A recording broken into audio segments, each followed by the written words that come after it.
bifurcate in the road leader fan radio network, excuse me, and KFAN.com. 2 minutes and 44 seconds past 3 Central Daylight Time. Welcome back. It's a Friday Memorial Day weekend edition of the Bumper to Bumper program. Guardsy, this is, I think, a show where we can be as undisciplined and loose and blue as we've ever been. Blue? Well, no one's here. No one's in the... Everybody leaves Memorial Day weekend. Yeah, you know that. It's true. It's a ghost town already. Tumbleweeds. It's exactly what it is. So I don't even think if we screwed up, anybody would notice. The sad part is somebody would tell on us. There's no question about that, right? Somebody would find us, takes one tweet, takes one text message, and the next thing you know, we're not here anymore. You're exactly right. All right, I'll tighten it up a little bit. And those who are listening, we appreciate it. Maybe you are on the way to the cabin as we speak. Maybe you're pretending to be on the way to your cabin because you don't really have one, but you don't want the neighbors to realize that because they've got a great big Lou Nanny-like one. Yeah, a cottage. A cottage, that's right. Well, in his case, I think now it's become a series of cottages, isn't it? It's basically a peninsula. It's a compound. Compound is the word for it. It's exactly what it is. We have a delightful show for those who are still not in vacation mode, or maybe you think you like listening to the Bumper to Bumper program when you're in vacation mode. I think that might be a contradiction in terms for me, but you might be on the pontoon right now. Who's to say? That sounds nice. That wouldn't be bad. I do like a pontoon. It feels like we're in the extreme period where today is like 58 and wet, and then it's going to be 98 by Monday. Can't we have any kind of pleasant in between? That's what tomorrow's for. It is tomorrow going to be like that? Mostly sunny with a high of 72. Okay, that does sound good. That's about what tomorrow's for. Then sunny and 81 on Sunday. And then it gets steamy for Monday? Then sunny and 112 on Monday, or 87. I think even warmer on Tuesday. Tuesday's warmer. We are best of on Monday. So this is... Whatever we have left in the notebook, we got to clear it out for the next 3.5 hours of the broadcast. We'll reboot the Bradshaw and Bryant KFN text line in just a couple of minutes. I mentioned off the top of the program, we are indeed the bifurcate in the road leader. Do you know why I might have picked that for today? Any idea? I don't think so. Nothing right now comes to mind. No. Should it? Not necessarily. It's obscure.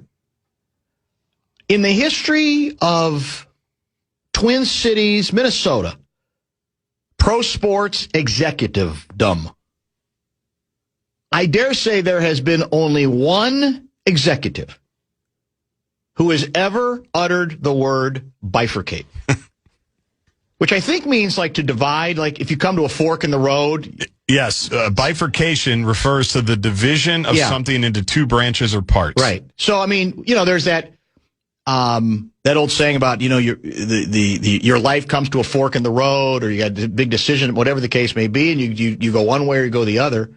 I don't know if you could use that as a synonym, I should say. I came to a bifurcate in the road, but I'll say again, that word, I think it's a transitive verb, technically, has, I'm pretty certain, been spoken by only one Minnesota pro sports executive. Do you know who that is? I don't know. Show of hands. There it is. Why today? Well, because as Dan Minnesota reminds us, 17 years ago today, it seems like only yesterday, 17 years ago today. That's crazy. David Kahn, the Meerkat, as we came to name him later, was introduced as the new, basically, president. I don't know what his title was, but he was in charge utterly and completely of the basketball operations. A former sports writer. Yeah. A former sports writer. I think he used to write for the Oregonian. I think he covered the Trailblazers back in some of my NBA salad days. That's what I remember. Yes. Let me read you a little bit of what my guy Jerry Zagota wrote. Here, and by the way, here's the scary subhead under the headline is "Meet the New Bosses" because on the same day, Stark View notes that Chuck Fletcher is in town as well. A little bit better record, I think, for Mr. Fletcher. That's true. But here's what Zagota wrote. The subhead was Taylor, as in Glenn Taylor, promises his hire control. Now, at the time, you go, well, that's good. You got to let him be in charge if he's going to be in charge. Now, you look back on it, you break out in hives, thinking about the degree of control he was given and the damage that he did to the brand. Could have used a triangle of authority back then. Here's the lead from Zagota. The Timberwolves on Friday introduced unknown David Kahn as their president of basketball operations, a newly created title and job in which he vowed he has been given absolute authority to reassemble a franchise that hasn't reached the NBA playoffs since 2004. I don't know, show of hands. In, what's the word I'm looking for? During a Target Center news conference, or in doing so, during a Target Center news conference, the former sports writer turned lawyer and league executive proved himself poised, glib, and possessor of a varied vocabulary. Good luck. Punctuating his answers with such words as bifurcate, prima facie, and meritocracy, Kahn explained how 9 seasons spent in the Indiana Pacers front office, the last in 2004 as a consultant, and subsequent years as an owner of 4 NBA Developmental League franchises qualify him to lead a transitioning basketball franchise known as the Wolves. Now, I assume we must have had him on that day. Were you on the show then?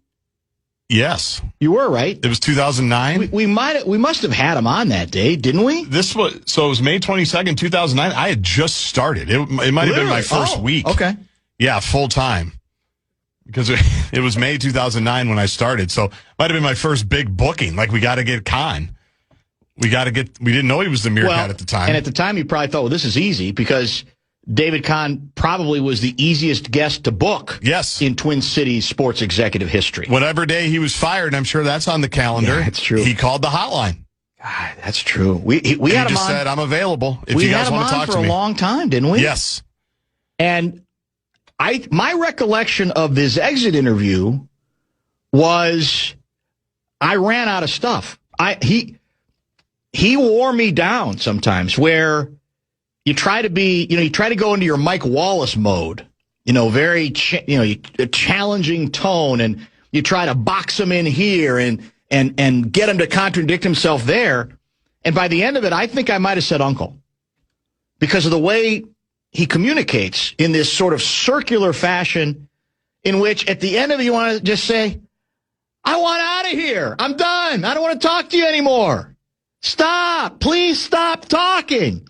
Now, in this business, that's the one thing you never say, but that might be the lasting legacy of the Meerkat, David Kahn. Yeah. Is he had me saying, stop talking.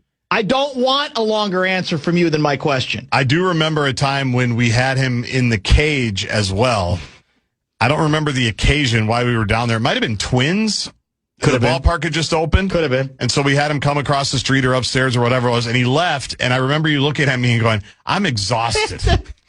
Because he did have that effect. Oh. He was available, which is why he was the Meerkat. Yeah. Like, he was the opposite of the ostrich, right? His head was never in the sand. He was always poking. Yep. Which, again, yes, is great. That is what you want, is accessibility. But it was, and he had a Kevin O'Connell-like way of answering questions going forever.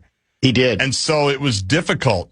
It was oddly difficult. You could argue now, looking back on it, that he was ahead of the curve, curve, I guess it would be in this case, when it comes to spouting new age gibberish. No doubt. Because it's become the in thing the last, I think, 10 years. This was 17 years ago he came in. He was ahead of his time in that regard. In that sense, he was I don't even know. Now, he would have looked down on the word collaboration because he would have said it's not a complicated enough word. It's too simple a word. Right. But in effect, that's what he was doing, was constantly seizing upon these buzzwords and buzz concepts to fool people into thinking there was some there when there was no there. He may not have liked the word collaboration, but he cited and blamed collaboration on why they didn't draft Steph Curry. That's exactly right.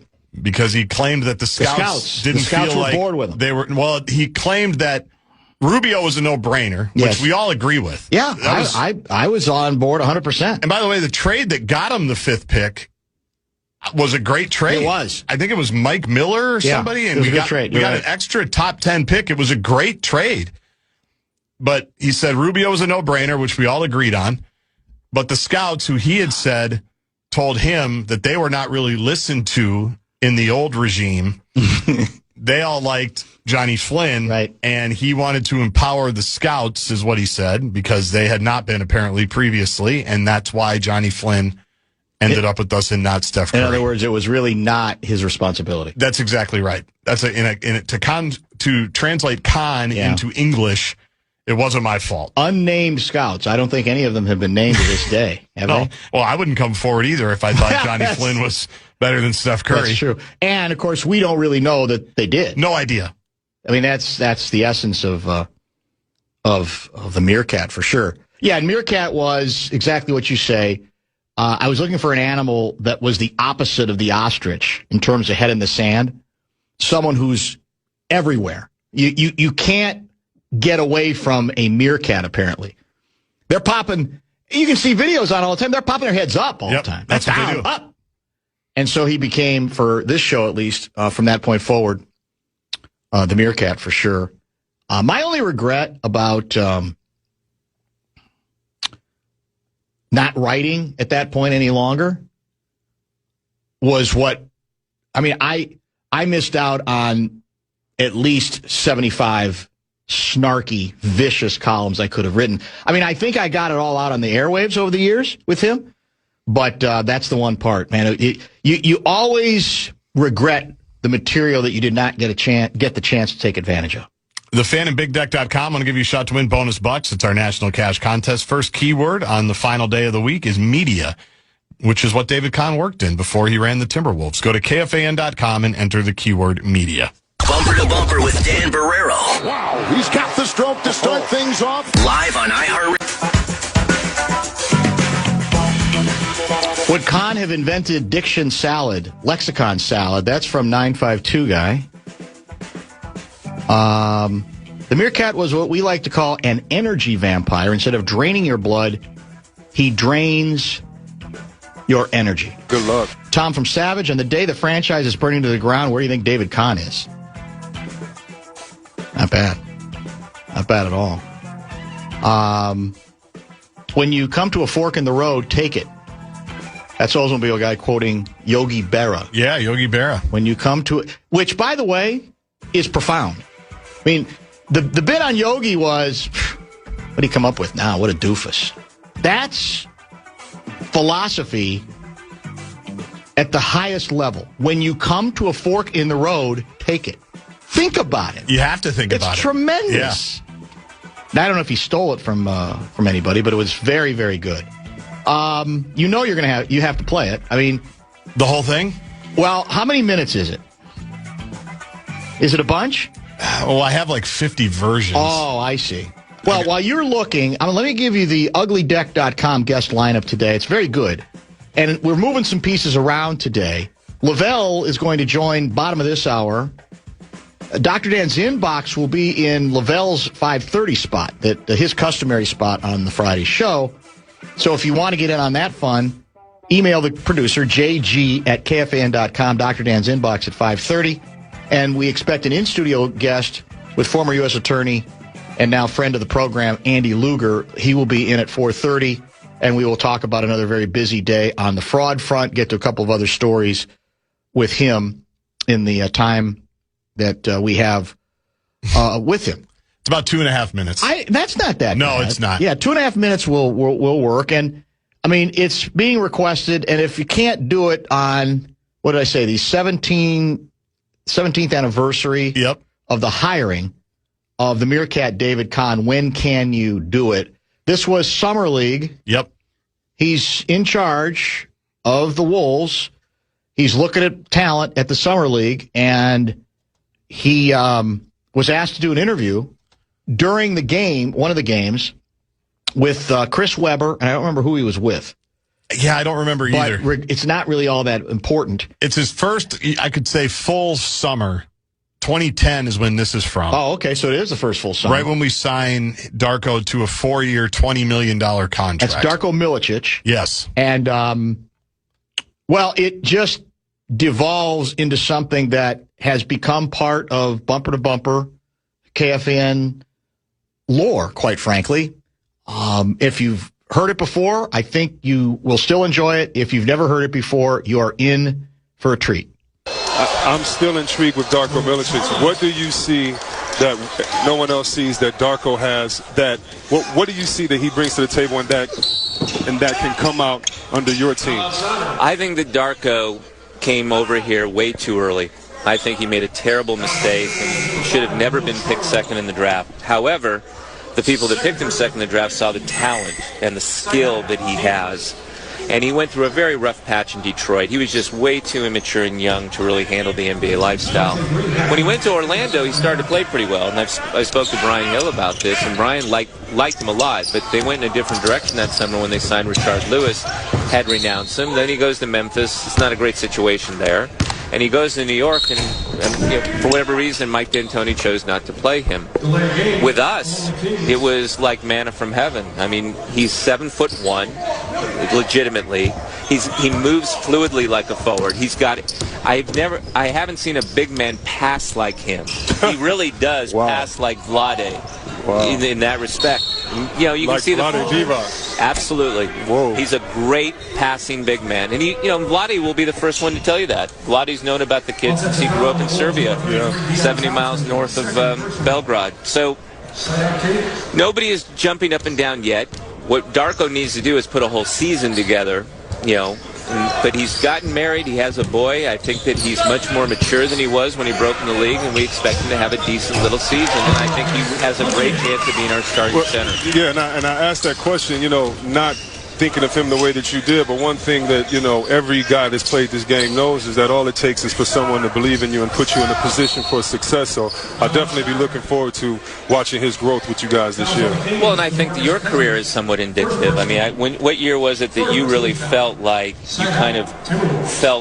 you were in your own in the league? Yeah, I'm not really sure, but we're not talking about me and Darko at the same time. No. But not till you got to Sacramento. Did your career take off? Well, I don't want to talk about me. We're talking to you, and we're not going to talk about me and Darko in the same sentence. I'm not suggesting, Chris, that your career mirrored it. Joking, David. But it takes time for some of these guys. everybody's so impatient. And the fact that he's young and the fact that he's tall, it's just, you just want to know when other teams is giving up on a guy kind of or not played them for reasons or behind the scenes we don't know. And so just want to know what it was with him that you saw, and definitely be looking forward to seeing that this year.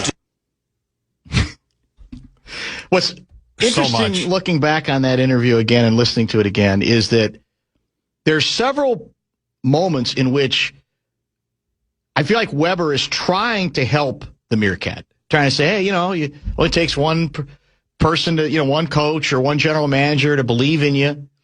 But any chance that the Meerkat could have gotten out of it right there and built on that and gotten a little more trust from C-Web the rest of the interview, obliterated when he starts talking, he being Kahn, the Meerkat, talking about, as an analogy, Chris Webber's career. So and at that earnestly, point, too. So earnestly. The alarm bell, if we had alarm bells, we'd play them, because at that point it was over. There was no coming out of it at that point. Where's the good luck part?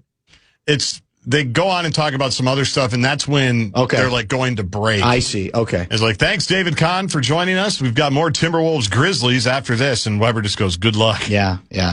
And because we've isolated that, that's on the sound button bar for years. Play that almost every day. That's as good as it gets. That's very good. It was a run for David Kahn, in that there's just so many stories that you forget. Yes.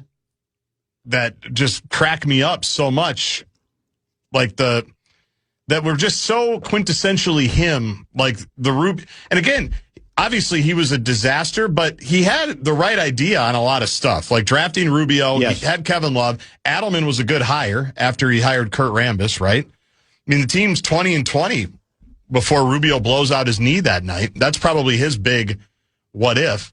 But the Rubio press conference where it was in the Target Center arena on the actual floor where Rubio said the Magic Johnson quote that got you going on, you make a pass, two people are happy. Yeah.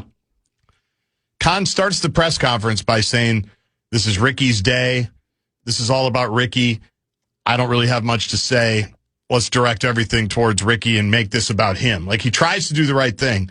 If you remember, the first question then gets asked, and Kahn interrupts before Ricky can actually talk and answer it. It was just too good. He's like, well, I'll take that one first before Ricky starts. He just couldn't help himself sometimes. It was great. Here's what's interesting. Darko played, so to speak, in 1, 2, 3, 4, 5, 6, 7, 8, 9, 10, 11. He played 12 or 13 years. And the man that the Meerkat referred to as one of the best passing big men since Vlade Divac. In his career, over his career, in 468 games, 208 of which he started, he averaged 0.9 assists a game. 0.9 assists a ball game. Now, he's right that he shouldn't have been drafted that high, and that was the Detroit got a lot of grief for that decision, yep. Obviously. Joe Dumars. That's correct. But, man, it's, and again, even far more, what's the word I'm looking for? Established presidents of basketball operations make mistakes. Tim Connelly included, right? Yeah. Dillingham trade was a disaster. There's no varnish you could put on it. He doesn't even try to put any varnish on it. And it shows you that even if you are more accomplished, you can still make mistakes. But for the problem with Meerkat was not just a lot of the moves that we could break down at a later date, but it was the way he delivered everything that had people constantly rolling their eyes and saying, "Oh my God!" I mean, people would run the other direction when he'd come their way because, "Oh my God, I don't want to get into a conversation with the Meerkat right now." Yeah, it'll never end. It's true. It'll never go away. Those were indeed the days. Thinking Ain't Gal is the inspiration on playing it. She was very interested in us playing again. And the more I thought about it, I thought any excuse the more sense it made. It. Yeah, it's not. But we'll play it in July again during Summer League. Today's the day, if not, right? Dr. Phil tells us that bifurcate and bifurcation are popular medical verbs / adjectives. Checks out. That are often used, which I will believe. Solon Blaine is sending a note of sympathy to both of us. Really? He writes, was working over in your guys' area today. Holy crap, is that 394 and Louisiana exit a total goat rodeo? And just that area in general with construction. Happy Memorial Day to you and Guardsy. Love the show as always. Thank you for caring. We've been going through it. Because I've tried really hard to not whine about it because I'm thinking nobody else cares. Right. West Side problems. Exactly. We're happy for your little construction, bottleneck, and you got to go. You got to take one of like 7 different detours, none of which are necessarily easy. None of them are convenient. But it's pretty close to unprecedented. And by the way, it's about to get worse because they're going to start taking another lane away permanently. And I think it's going to be that way basically until the first snow falls in October. So just keep that in mind when you think we're in a bad mood or we're not bringing it that day. Correct. Think about what we're having to go through just to put the show on the air. 612 guy, I'm 30 miles north of Brainerd, 50 degrees, 25-mile-an-hour winds, and rainy. We ain't pontoon today up north. That's from Vikings guy. Good luck. I bet you if it's chilly here, it's got to be very chilly there, right? Usually that happens, yeah. Very true. Worst Memorial Day traffic of all time, according to Rose Bowl guy. Worst. It was predicted to be that. I don't know why. I don't know where everyone's going. I have no clue. Well, they better stay off that one road that Star Tribune wrote about as being like a death trap. Minnesota to Ely. Yeah, don't even try. Be careful. Make sure you got all the, you dotted all your I's and crossed your T's first. Indeed. Let's take the bottom of the hour pause and check in with Lavelle Neal III. Lots to get to with him, as always. Bumper to Bumper with Dan Barreiro.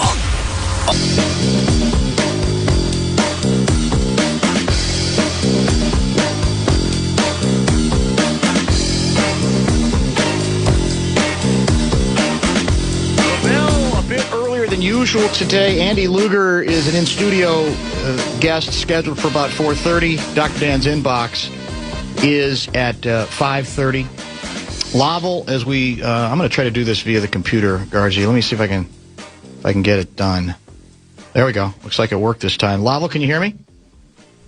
I definitely can, sir. Can you hear me? I can hear you loud and clear. I have a story for you that I think you, of all people, will appreciate off the bat, given... I think it's fair to say that over the years, you have been misidentified 10 times, 20 times, 30 times. Who have you been misidentified as over the years? Give us the short list. When I was slightly less husky, it was Darius Rucker. That's right.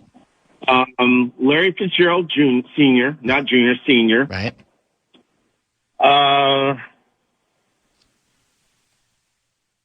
Al Newman, right? That's probably the big one. Hold on here. I'm trying to remember a couple others. Al Newman, right? Newmy, that's right. Newmy was the... yeah. It was bad, too, because it's both ways. Because people would go up to Newmy and thought Newmy was me. Yeah. And that really got Newmy upset. I never heard that. I can't believe there's a bar somewhere in Apple Valley where it happened, and I heard about it like the next day from Newman. Oh, he was mad. He was not pleased. Oh, he was mad. That's so good. So, now there's been a handful through the years, but those are, the whole Billy Ocean thing. There was no resemblance there at all. But it did happen, didn't it? What? But it did happen. That's the point. Even right down the list. Well, I bring it up. Romeo Crennel, there was that. Oh, yeah, Crennel. There was the politician, right? Wasn't he from like Illinois or Wisconsin? Oh, really? There was some random politician there. I don't remember that one. Yeah. What's his name? I can't remember his name. Somebody will remember it because that was like the latest one. Yeah. That was like the latest. Like it was within the last 2 years. I think that's the most accurate. Alan something. Okay, we'll find it. How about, were you ever mistaken for Kirby Puckett?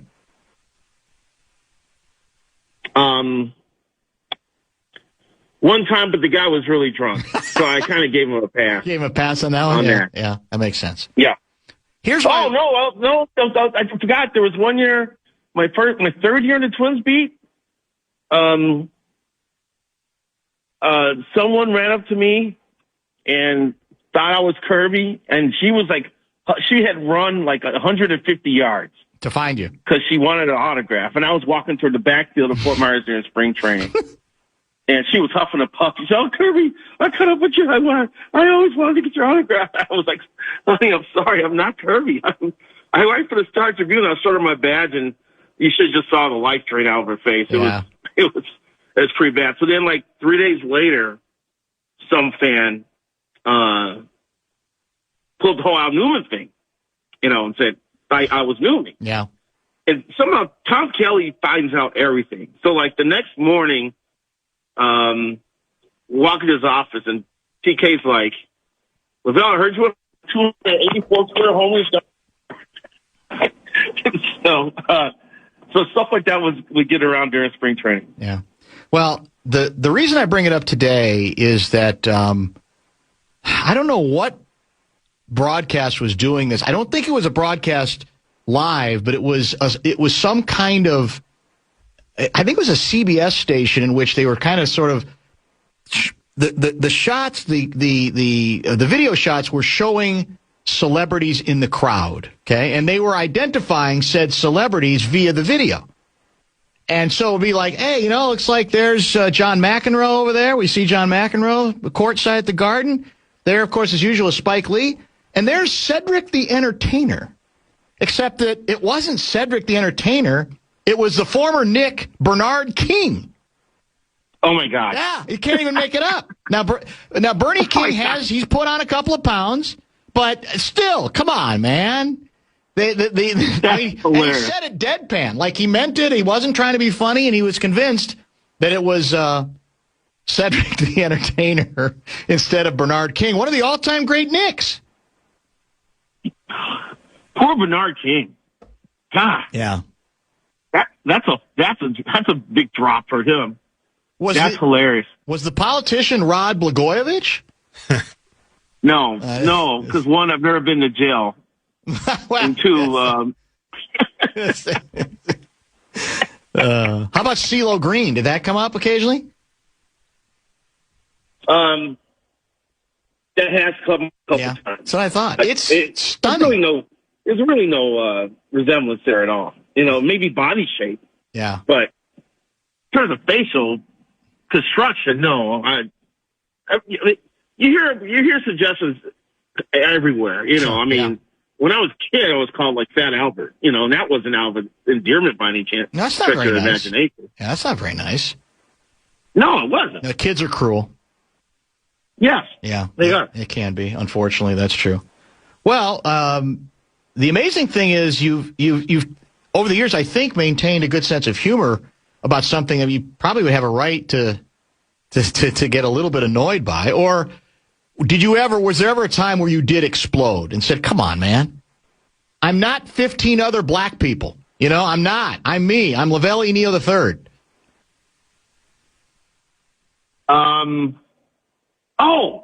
One more. The weatherman before he had the surgery. Al Roker? Al Roker? Yes. You've been mistaken for Al Roker? No. Well, because it reminds me, the PGA, when the last time the PGA was at Hazeltine. Yeah. We had tickets to the Tuesday practice round. And so there's a group of like 6 of us walking. We're walking in, 2 sections of 3. So it's 3x3 formation, walking through this crowd. And I was in the front section, and me and 2 of my buddies walked past these elderly ladies. And so my buddies are behind me, and as they're walking past the same group of ladies, one of them says, wow, did you see that? Al Roker's here today. Did you give her a weather forecast? No, I did not. Oh, my God. No, I did not. I mean, we're close to double digits now, Lavelle, now that you've had a chance to think about it a little bit, and even some of our texters have. But I want to know who the Illinois or Wisconsin politician is. I don't think it was Illinois or Wisconsin. Yeah, it might have been Texas. Oh, okay. Somebody will have to remember for us, because that one I think is actually the most accurate. That one was a good one. Yeah, I saw the picture, and I was like, I could see, if I'm wearing a suit, I could see where people would get us mixed up. Alan, God. And, well, the African-American fellow who's on, I think it's CNBC or maybe Fox Business. Oh, yes, the business guy. Yes, I do. I don't remember his name, but I remember him. Yes. He's a spitting image for my brother. Oh, that's interesting. You're right. Come to think of it, you're right. We'll find his name in a minute. Charlie in Bemidji thinks that the politician you're thinking of is Royce White. I don't think it's Royce White. It's not Royce White. People It definitely isn't in Royce White in terms of looks, height, body shape, strength, mental balance. And a little confused. Yeah, well, it's multi-layered answer there, that's for sure. That's kind of fun, yeah. And maybe if you come up with any other ones, let me know, because I have a hunch there might be 2 or 3 you've forgotten. And if we get the politician name, we'll look. We'll pass that along. Yep. Where'd Lavelle go? Are you at home, Lavelle? Oh, not Tim Scott. This is not too wide. an expedition here, kind of proving the point a little bit. It's kind of uncomfortable, isn't it? But you have always had you've had more of a sense of humor about it than I think you've had to be, that people could expect you to have. Well, sometimes you got to laugh with people instead of get mad at them. Yeah, man. So that's something too. And then the other thing too, you don't want to think people think they're getting to you either. So you kind of throw it back in their face with humor. Yeah, that's a good idea. That's very effective for sure. And plus, we all look like somebody. I'm sure if we talk hard enough, we could find doppelgangers for you and Darcy. Oh God, yes, yeah, that's for sure. Back when I had hair and a stash, I can still remember the time I'm covering the Indiana Hoosiers 1976 national championship team, and my partner and I, the other writer from the Indiana Daily Student, were at a late night, I don't even know, fast food place in downtown Philadelphia, Pennsylvania. That's where the Final Four was that year. I'm eating, I don't know, a cheeseburger, could be a all beef hot dog, whatever it is. And at this point, I have a full head of hair. No one believes me, but I did, and a stash. And the kind of dark beard, as in, like, I had to, if I really should have probably shaved like 3 times a day. No one believes this now, but it's true. You had a beard? Well, I didn't have a beard then, but I had what I'm saying is I had a heavy, I had to shave a lot because it was a heavy, dark, very dark on my face. And a guy walks up to me, an older guy who might have been drunk, and he starts pointing at me. He goes, "Chico, hey, Chico," as in, and he's thinking of an late actor named Freddie Prinze, who played in an old TV show called Chico and the Man. He was convinced I was Freddie Prinze. No one will believe that now, but that I was Freddie Prinze. So yeah, there's one for anybody and everybody. Charles Payne is the Fox Business host we were thinking of, I think, Lavelle. Yeah, he was just like my brother Lawrence. My brother hates it. He doesn't take it well. He does not? I think Charles Payne's a good-looking guy. I don't think Larry does run a little hotter than Lavelle, though. Larry runs a little hotter than Lavelle. There's probably some truth to that for sure. Speaking of Royce's, I thought you had a really good column on, I think it was you, wasn't it, Royce Lewis, earlier this week? I thought you did a nice job on that. I thought it was a really good... You dug deep and kind of didn't give us sort of where we are now, but sort of how in the hell we got here. The whole story. And it is a fascinating one in that he's gone from being a guy viewed as maybe a cornerstone franchise player to a guy who you really start to wonder, does he even have a future in baseball? So he didn't talk to you, right? You tried to talk to him, and he didn't talk to you for this column? Yeah, I sent him a text message and asked him, I tried to soft pedal it, too. I said, hey, if I come out to CHS Field, will you give me an interview? Are you in Black Mamba mode right now? And I never heard back from him. But then our Bobby Nightingale went over there yesterday, and I was able to get an interview with him. So, and I don't know where his head's at. And some of his part of his interview sounded like he was still a little bit delusional about where he's at right now. But he's gonna realize or you can fix a problem, you have to admit you should have one.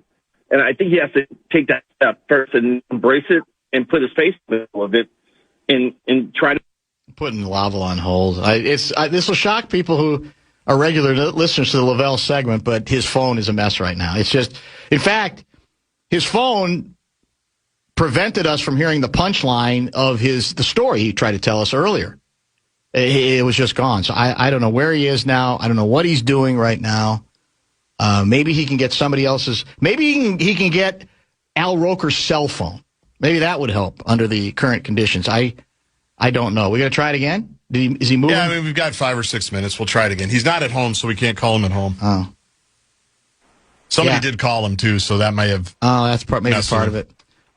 So you were saying he's got to come to grips with his situation? He's got to not run from it? Is he too defensive about it? What do you think? Well, he was still, some of his quotes were about, I'm still playing the kids' game at the end of the day, still having fun, blah, blah. Now, don't there's no admission that he's put himself in this position. He's like, look, I dug myself a hole and I got to get out of it. There's no quotes to that regard, and it doesn't just what we heard from Derek Shelton a couple of days earlier when he said, we talked about how this is a meritocracy. Yes.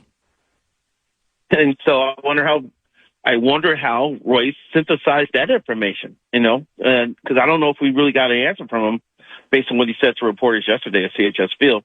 But yeah, in that column, I was just trying to point out too, both sides here have a lot of stake here because the Twins, they had this diabolical scheme set up where they could save $1 million, draft Royce, do not draft Hunter Green, spread the money out among some other players, and hopefully build depth that way.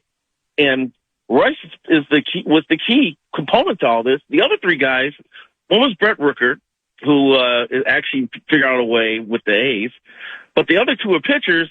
One's out of baseball, and the other one's like 27 years old at Double-A, Blaine Enlow, and they gave him like $2 million as a third-round draft pick.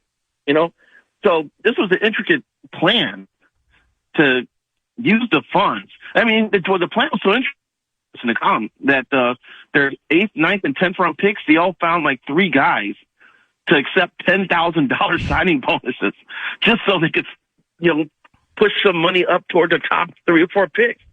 And funny, 2 of those guys actually made the majors. But they showed you the links they went to that year, thinking that one, Royce could be a guy and be $1 million cheaper.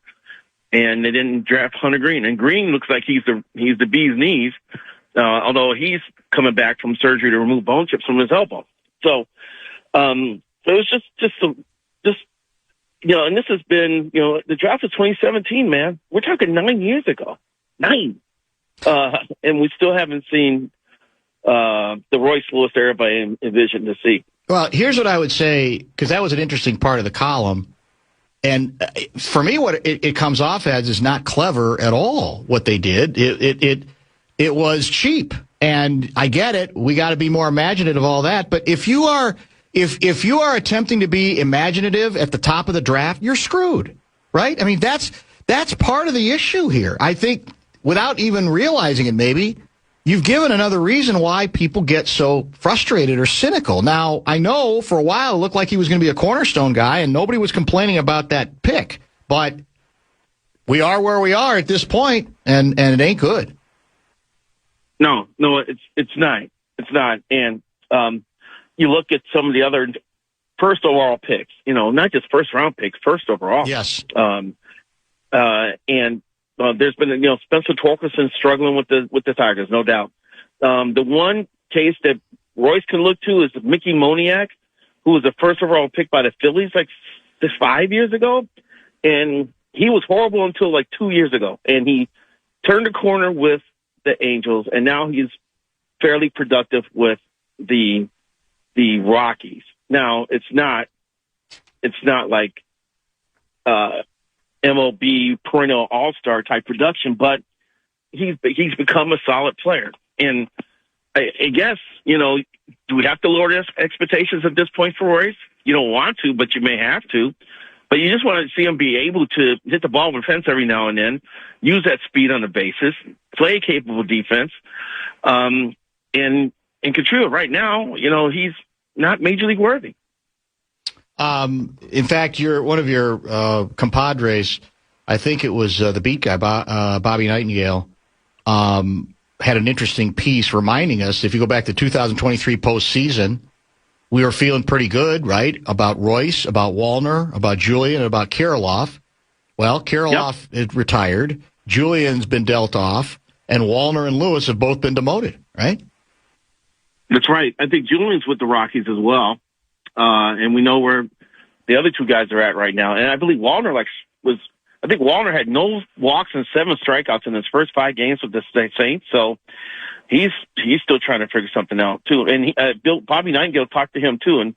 And Wallner sounded a little more understanding of how he put himself in this situation. So I just want Royce to be honest with himself, because I think that will be the best way for him to kind of turn things around.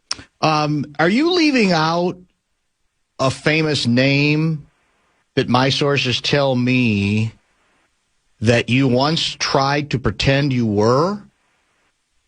And I'm talking specifically, well, I've got a lot of sources, as you know, and this one suggests that during a pub crawl 13 years ago, no, more than that, 16 years ago, you tried to pass yourself off as Jacques Cousteau.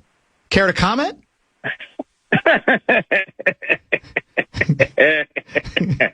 Ring a bell? That subject could not be discussed on the radio. That had nothing to do with looking like Jacques Cousteau. That's pretty funny for the person who sent you that message. That's definitely a blast from the past. That was a joke that occurred during the pub crawl. That had nothing to do with me looking like Jacques Cousteau. That's funny. All right. People have great memories. Do you know who that might have come from? Maybe a couple people I have in mind. Okay. Yeah. I'll let this we used to do a pub crawl. John Krasinski, you should bring this up with him next time you have him on. Yeah. They used to have these legendary Krasinski family pub crawls. There was one in the spring and one in the fall through northeast Minneapolis, hitting all those bars in that area. And they'd be like 30 Krasinskis, teed up for it. They would start at noon. And so, of course, it's the older members of the clan would start at noon, and then they'd start petering out about 5. But then the younger crowd would pick up the 5, and then they're going to like midnight. It was a raucous caucus. It was a verbal banquet. You should ask John about those. Those things were legendary. We'll try to get to the bottom of that next time we have him on. I got about a minute and a half left here, and I guess one of the few remaining Twins fans we have left wants me to ask you to get your opinion on the prospect we just promoted. Is it Gonzalez? Gabriel Gonzalez. Yeah. They received him as part of the deal for Jorge Polanco when he was dealt to Seattle. And he was kind of like the main guy, Ignore the body. He's not Adonis by any stretch of the imagination, but his bat-to-ball skills are strong. He is hit at every level. He got to AAA this year, and he scuffled early, but he was tearing it up the last week or so. And so they needed a body because they got a player going on paternity leave. So Gonzalez gets to make his debut, but he's a right-handed hitter. He's an outfielder, but he is starting to play some at first base. So I wouldn't immediately plug him in as like the potential first baseman of the future. Someone who's just playing his first games at first base, there's going to be a learning curve. And I'm nervous that they decide to play him at first while he's with the team now, because like I said, he's only had like 8 games at first maybe. So, but we'll see. I want to see if he can hit major league pitching, because his bat-to-ball skills as a minor league hitter have been pretty impressive. And once again, he's proof that, all shapes and sizes can hit a baseball, man. So, he's not going to knock you out with his looks when he's up at the plate, but he's going to maybe impress you with how he knocks on the ball. Julius Randle's effort, Twins bullpen, Kwesi's draft picks, a brief list of things more reliable than Lavelle's phone. It happens like once every 6 months, and then it's like it happens all the time. I think Ben Gessling has had more bad connections recently than I have. Well, his excuse, though, is a little better, though, because I think he's been driving a few of those times, right? You're not driving. You're stationary. That's not fair to you. I think I drove once while talking to you. I felt dirty while doing it. I said, I'm not going to do that again. Well, I appreciate that. All right, we got to go. We appreciate your flexibility today. What's the Sunday column?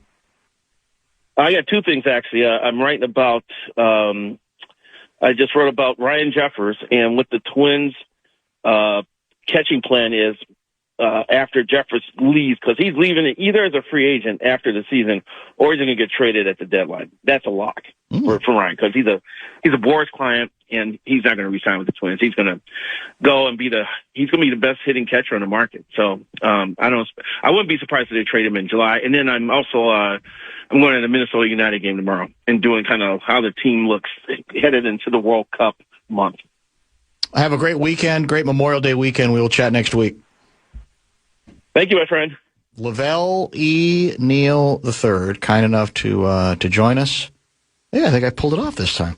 The plan, the rest of the show, includes the inbox being opened at 5:30. Email Guardsy, JG@KFAN.com. We expect Andy Luger in studio about a half hour from now, depending on his very busy schedule.